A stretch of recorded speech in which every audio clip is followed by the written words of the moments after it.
What's happening, fellas? This is Ken Sr. It is 12/18, officially Father's Day. Happy Father's Day to all you dads out there. Junior and I and a couple of our friends and Christy, we sat, and Shaylin and Derek Pacheco and his wife sat in the camper here, and we're talking for a few hours about racing and injuries and about the ups and downs of motocross. And I just dropped that video last week about MX injuries and all the guys that have been getting hurt, and I had kind of an epiphany I wanted to share with you, and it's this. Us guys that are in our 50s, I'm 56, John Dowd's same age as me, 56, Mike Treadwell's 55, Pat Barton, 55, Scott Sheik was in his 50s, Todd DeHoop is in his 50s, a lot of the vet guys, Jamie Pryor, some others I mentioned, and myself, we were the first real wave of motocrossers. Motocross became popular in the early 70s when Honda came out with the CR 125 and the 250 you could buy really inexpensively, and they're reliable. That's when motocross really took off. And we didn't have another generation of guys that had the wisdom from racing. Like my dad rode Harleys on the street and did some hill climbing back in the 60s, but that was about it. Motocross didn't really exist in the United States until the 70s. Not to the degree, and there was no vet class. So how does that affect the kids of today and us? Well, we didn't have a case study like all the guys I mentioned and myself who've been through hell. Derek Pacheco was sitting in the trailer with me. He's got to get knee replacements, shoulder replacement, his ankle fused, and he's not even, I don't even think he's 50 yet. I think Derek's like 49. It's a dangerous sport. So why is it important to talk about it? Well, the bikes are getting a lot faster. Brian Hughes touched on that. Christy mentioned that tonight. The bikes have gotten a lot faster. The tracks have...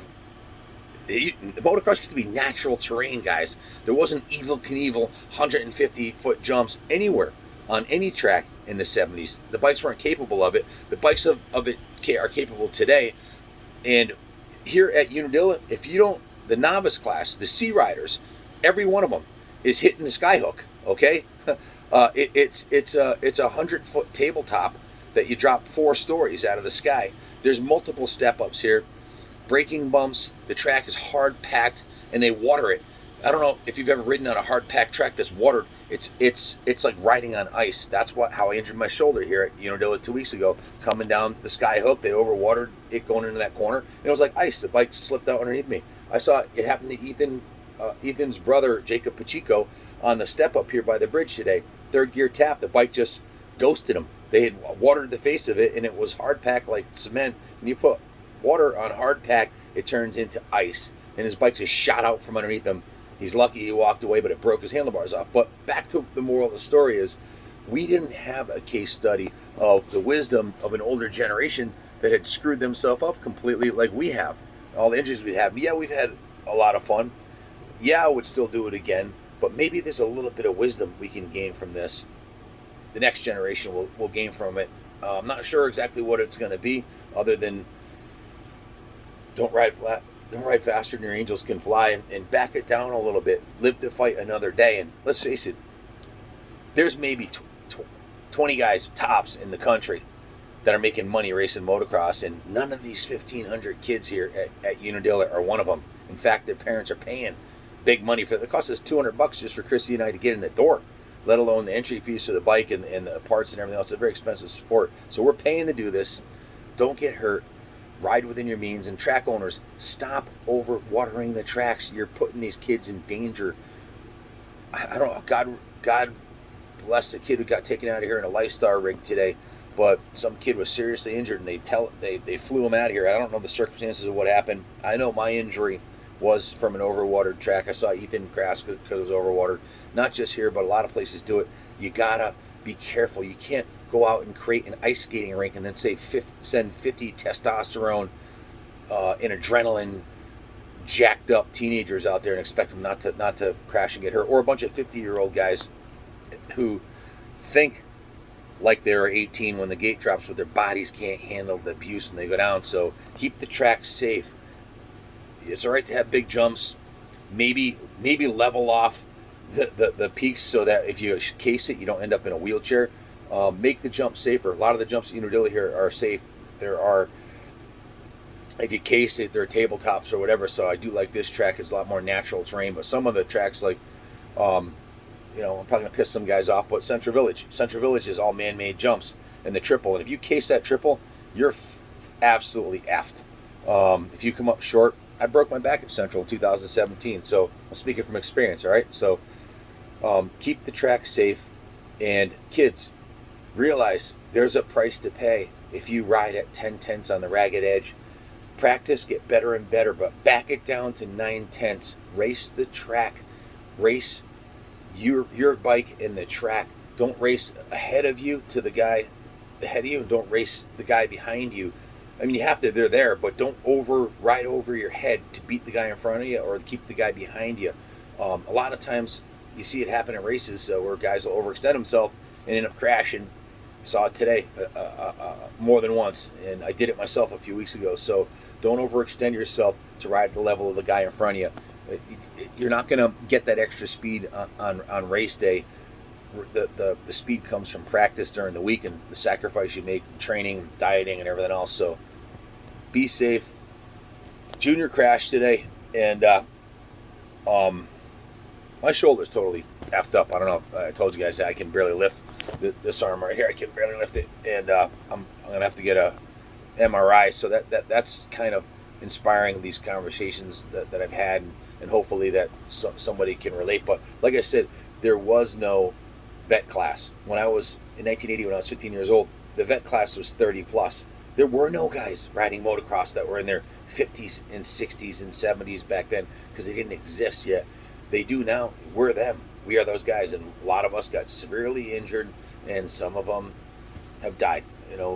God rest their souls. And my good friend Rob Howard, that died at Central Village a few years back, I posted a video of Kenny's crash today, and when I looked at it, it had 224 likes on it, or 224 views, and his race number was 224, and I felt like it was him talking from beyond, because I see his race number everywhere.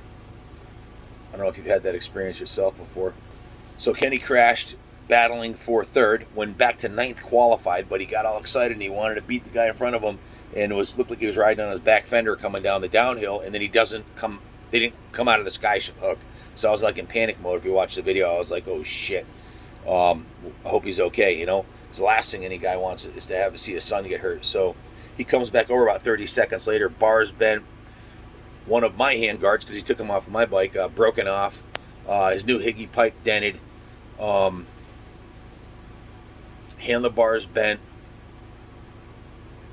a few other things wrong. I can't grasp it all right now, but the bike is vibrating a lot because we had to put his old motor in because the AMA techs wouldn't let him run the race motor, the billet block race motor. It was not.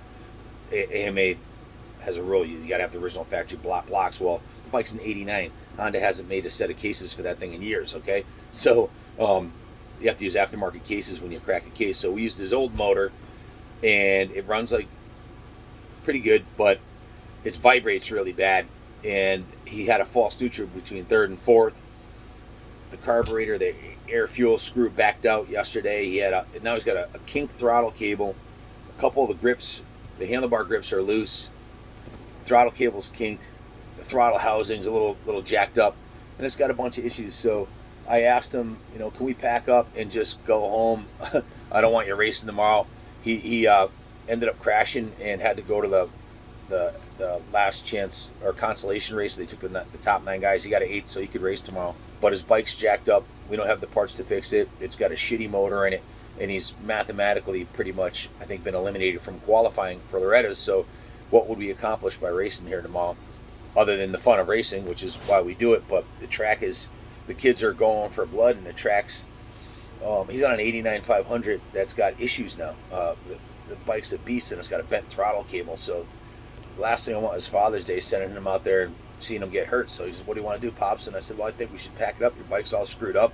It's got the shitty motor in it. You're hitting false neutrals. Last thing you do is hit the face of a jump on that one. I mean, this is his old motor, so it's not his new motor. It's basically a spare parts motor that we slapped in there at the last minute. So for Father's Day, my present is going to be we're We're going to watch some races tomorrow morning together, hang out, have breakfast, and then we're going to go home in one piece. It's a dangerous sport. You can mitigate the danger by riding within your limits, and when your bike's screwed up, don't ride with inferior, messed up equipment. Do your homework and talk to the track owners. Maybe get the riders together. If they're making dangerous jumps, band together and ask them to change it. If they're overwatering the track, tell them. Not sure they're going to listen. I'm not sure if the track, it's hard to find good workers today. I don't know if a lot of the tracks have the proper trained flaggers or the trained track maintenance guys. I'm sure they got a few key guys, but when you got a mile-long track, where are you going to find 20 guys to water it, or 5 guys or whatever it takes? Anyways, I might be rambling. It's after midnight, all jacked up because of the race and everything I saw today. Hope everybody's well. Wish you all a happy Father's Day. And remember, we are the first big wave of vet riders. What's the legacy we're going to leave to our kids? And somebody commented, who's going to want to buy a motorcycle or take advice from me if I screw myself up? Well, he said from a guy in a wheelchair, which I think was kind of harsh, but it was in one of the comments. But, look at Mitch Payton's in a wheelchair, and he's probably owns the #1 performance team, so that's not necessarily true, but thinking about all the riders that have been paralyzed or killed racing, we got to be safe. The equipment has to be safe. And as you get older, back it down a little bit. You don't have to battle for the lead every time. Try to control that inner child so you live to ride another day on your street bike, on your dirt bike, on your enduro bike, whatever it is. But I want to ride the rest of my life. So, and I don't want to die riding and cut that short. I want to live to my 90s, maybe 100. So I'm going to back it down a bit, get myself healthy again, and enjoy my day with the kids tomorrow at the track. Hope you do the same. God bless America and happy Father's Day for all you pops out there. And kids, hopefully get a chance to spend some time with your dad for Father's Day. God bless America.